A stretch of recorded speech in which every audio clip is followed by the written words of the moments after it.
అంతర్జాతీయ cricket council పై Pakistan, Bangladesh cricket బోర్డులు ఒత్తిడి పెంచుతున్నాయి. భారత్తో జరగాల్సిన టీ20 ప్రపంచ కప్ మ్యాచ్ను బహిష్కరిస్తామన్న నిర్ణయంపై జరుగుతున్న చర్చల మధ్య ఈ రెండు దేశాలు మరో కొత్త డిమాండ్ తెరపైకి తెచ్చాయి. 2031 వన్డే ప్రపంచ కప్లో భారత్ ఆతిథ్య అవకాశాలను దెబ్బతీసే వ్యూహంలో భాగంగానే ఈ డిమాండ్ను ముందుకు తెచ్చినట్లు తెలుస్తోంది. ప్రస్తుతం 2027 వరకు అమల్లో ఉన్న హైబ్రిడ్ మోడల్ను 2031 వన్డే ప్రపంచ కప్ వరకు పొడిగించాలని పాకిస్తాన్, బంగ్లాదేశ్ పట్టుబడుతున్నాయి. 2031 ప్రపంచ కప్కు భారత్, బంగ్లాదేశ్ సంయుక్తంగా ఆతిథ్యం ఇస్తున్న విషయం తెలిసిందే.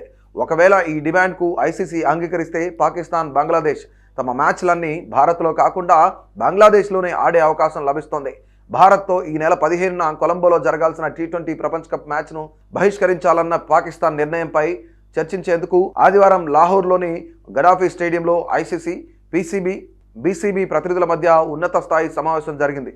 దాదాపు 4 గంటల పాటు సాగిన ఈ సమావేశంలో ICC deputy chairman Imran Khawaja, PCB chairman Mohsin Naqvi, Bangladesh cricket board BCB తరఫున అమినుల్ ఇస్లాం అబుల్ పాల్గొన్నారు. పాకిస్తాన్ ప్రభుత్వ ఆమోదం తర్వాతే తుది ప్రకటన వెలువడే అవకాశం ఉందని పీసీబీ వర్గాలు తెలిపాయి. 2025 ఛాంపియన్స్ ట్రోఫీ కోసం పాకిస్తాన్లో పర్యటించేందుకు భారత్ నిరాకరించడంతో హైబ్రిడ్ మోడల్ను ప్రవేశపెట్టారు. ఈ ఒప్పందం ప్రకారం పాకిస్తాన్ ఆతిథ్యం ఇస్తున్నప్పటికీ భారత్ తన మ్యాచ్లను యూఏఈలో ఆడింది. ఇక 2026 టీ20 ప్రపంచ కప్లో పాకిస్తాన్ తమ మ్యాచ్లన్నింటినీ ఫైనల్కు చేరినా కూడా శ్రీలంకలో ఆడుతుంది. భారత్ పాక్ కీలక మ్యాచ్ కొలంబోలో జరగనుంది. ప్రస్తుతం ఈ ఏర్పాటు 2027 వరకు మాత్రమే ఉంది. ఈ విధానాన్ని పరిష్కరించుకోవడానికి పీసీబీ మరో 3 డిమాండ్లను కూడా ఐసీసీ ముందుంచినట్లు తెలుస్తోంది.